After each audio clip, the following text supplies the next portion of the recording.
మాట్లాడినటువంటి సందర్భాలు కూడా చాలా మంది ఉంటూ ఉంటాయి. ఆ భగవంతుణ్ణి చూసినటువంటి వాళ్ళు తమ వంతు ప్రయత్నం తాము వంతు చేసుకుంటూ పోతారు తప్ప భగవంతుని కావాలి అనుకుంటే దూరం వేస్తూ ఉంటారు. కాబట్టి మీరు భగవంతుణ్ణి ఎప్పటికీ కూడా నిరంతరముగా భగవంతుణ్ణి స్మరించండి. ముఖ్యముగా మీ ఫ్యామిలీని ప్రొటెక్ట్ చేయండి. మీరు అంటే ఈ మధ్య కాలంలో మీ అందరికీ కూడా తెలుసు, స్త్రీశక్తి ఉంటేనే ఏదైనా సాధించగలం.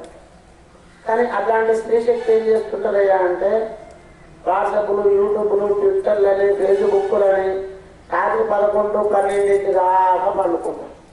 అది ఆడింది. తెల్లారు లెగడం కష్టం కాబట్టి ఇటు పిల్లలది చదువుకు పోవడం ఇబ్బంది అవుతుంది, ఇటు భర్తకు ఇబ్బంది అవుతుంది, అది పెద్ద లొల్లి అవుతుంది. కాబట్టి మీరు చూసుకోండి, కాదనట్లేదు, విజ్ఞానాన్ని పెంచుకోండి, కాదనట్లేదు. కానీ అవి కొన్ని పక్కకు పెట్టేసేసి ముఖ్యంగా మన ఫ్యామిలీని ఒక 4 ముచ్చట్లు మాట్లాడి ఈ విధంగా ఉందాం, ఈ విధంగా బతుకుదాం, ఈ విధంగా చేద్దామంటే లైఫ్ ఆనందంగా ఉంటుంటారు. కష్టము వచ్చినప్పుడే, బాధ వచ్చినప్పుడే ఎవరైనా ముందరికి ఉండాలి.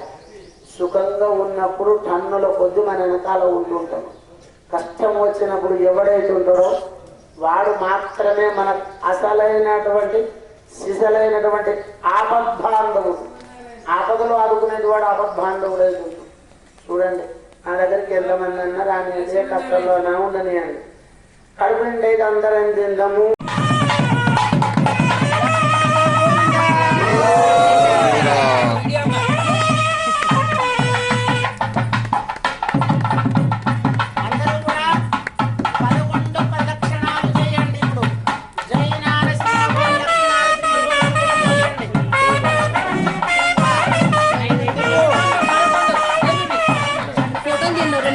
జై శ్రీమన్నారాయణ.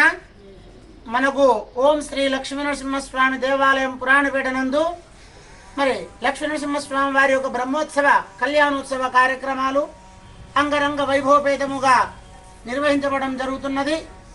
మరి ఈ కళ్యాణోత్సవ కార్యక్రమంలో భాగంగా 10వ తారీఖు రోజున అనగా నిన్నటి రోజు విశ్వక్సేనారాధన, వాసుదేవ పుణ్యవాదనం, అంకురార్పణం, మృత్యంగ్రహణం, దేవతాహ్వానం, భేరీదాడనం, అగ్ని ప్రతిష్ఠ, ఆదివాస హోమాలు విశేషముగా నిర్వహించబడడం జరిగింది. ముఖ్యంగా వచ్చినటువంటి భక్తులందరికీ కూడా కంకణ ధారణము చేసి అందరికీ కూడా శుభప్రదం కలగాలని కంకణ ధారణం చేయడం జరిగినది. అదేవిధంగా 11వ తారీఖు ఈ రోజున ఉదయాత్పూర్వము సుదర్శన నారసింహ హవనము, అదేవిధంగా మధ్యాహ్నము గరుడ పటాదివాసం, వచ్చినటువంటి సంతానము, వివాహము, ఉద్యోగము కానటువంటి భక్తులందరికీ కూడా గరుడ ప్రసాదము ఇవ్వడం జరుగుతున్నది. మరి నిత్య హవన కార్యక్రమాలు విశేషముగా నిర్వహించుకోవడం జరుగుతున్నది.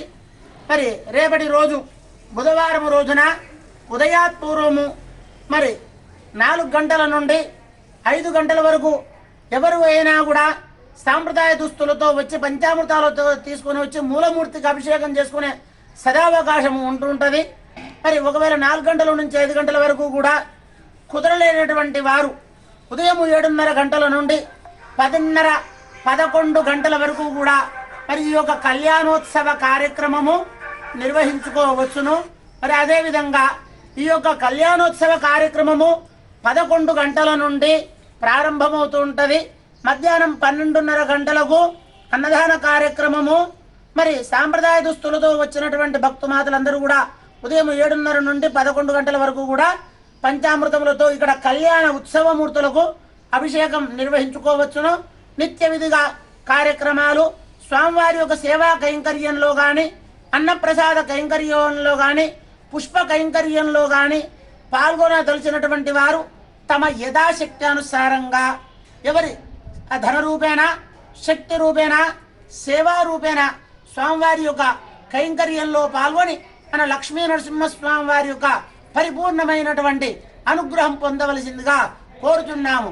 జై శ్రీమన్నారాయణ, జై శ్రీమన్నారాయణ, జై లక్ష్మీ నరసింహ, జై జై లక్ష్మీ నరసింహ, జై భో లక్ష్మీ నరసింహ భగవానికి.